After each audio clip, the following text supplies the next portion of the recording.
9 modelárov.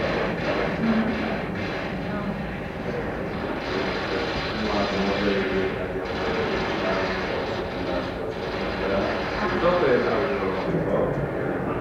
17 hore, máme 16. Oktober minulého roku prišiel domov od Košice. Jedného.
Niekedy ideme na Slovenskú prehradu, pustíme tie plaketnice do hlavy.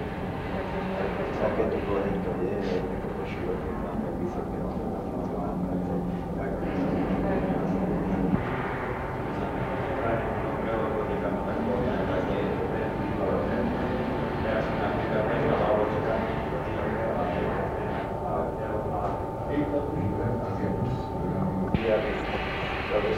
Viete, ako sa to zle viešia, sme to na silu, to nejde tu zavesiť. On sa švíka. Toto prvé zľava, to je dielo Šina Vienského. Doktora Vienského. Aj ten je rúža. Ja hovorím, že pán doktor Vierovič. Že tých 300 metrov od tribúny dá sa povedať, takto šmiadeho. To sledovali. Videli sme kráľov, tam to destilovala. Máme to aj potrebné. Tam bolo takisto historicky, čo mali Angličania, Francúzi, Američania, okolo 2,5 tisíc. Odbytí.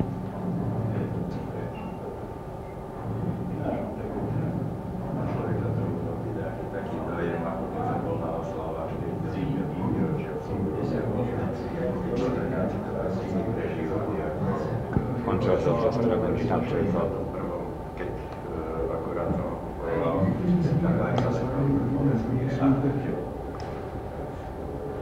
Mnozí z nich si ulegli po schopné váš.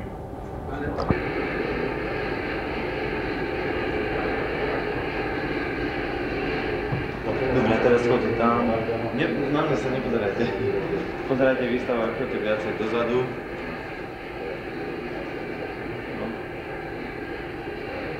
A teraz si ukážte na toho chlapíka, ktorý je v tej vitríne. Jeden z výrobcov.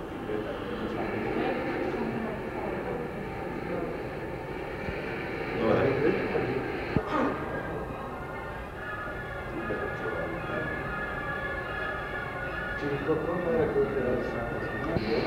No, tak motorky má 100%. No, teraz keď som hľadil.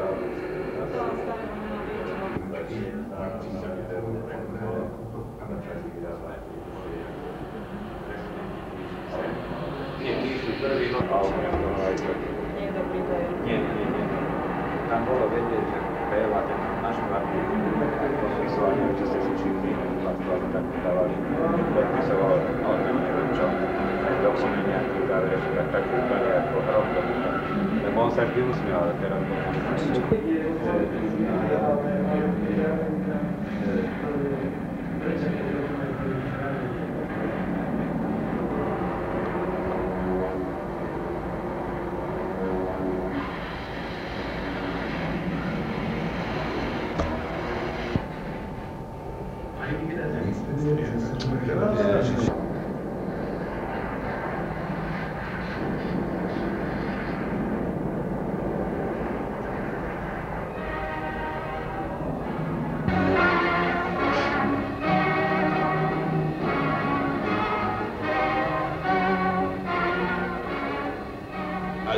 jako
Dovolite, to máme 160.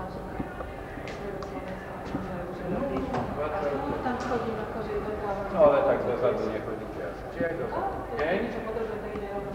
Ukončenia druhej svetovej vojny, doposiaľ najväčšej apokalypsy v dejinách našej civilizácie. Toto obdobie nezmyselného ničenia životov i materiálnych hodnôt nám pripomína aj výstava nazvaná Lietadlá a bojové vozidlá. Totiž vyše 200 plastikových modelov lietadiel, tankov, automobilov, leteckej i pozemnej techniky používanej na boiskách druhej svetovej vojny. To všetko doplňajú súčasti výstroja, meracie a spojovacie prístroje z lietadiel a tankov, fotografie či dokumenty. Mohli by sme pokračovať ďalej, isto však nepreženieme, ak povieme, že najväčším lákadlom je originálny Jeep Willys, presne ten, na ktorom Slováci reprezentovali svoju krajinu na oslavách 50. výročia vylodenia v Normandii. Túto unikátnu výstavu pripravilo Múzeum Slovenského národného povstania v spolupráci so Združením technických a športových činností Slovenskej republiky a Klubom plastikových modelárov v Banskej Bystrici. Súdiac podľa zápisov knihe návštev, výstava sa stretla s veľkou odozvou u návštevníkov, najmä mladších, ktorí našťastie druhú svetovú vojnu poznajú len z rozprávania. Ak sa vám nepodarí nájsť si čas na jej prehliadku v tomto predvianočnom zhone, nič nezmeškáte, pretože výstava potrvá až do konca februára budúceho roka. Už len nie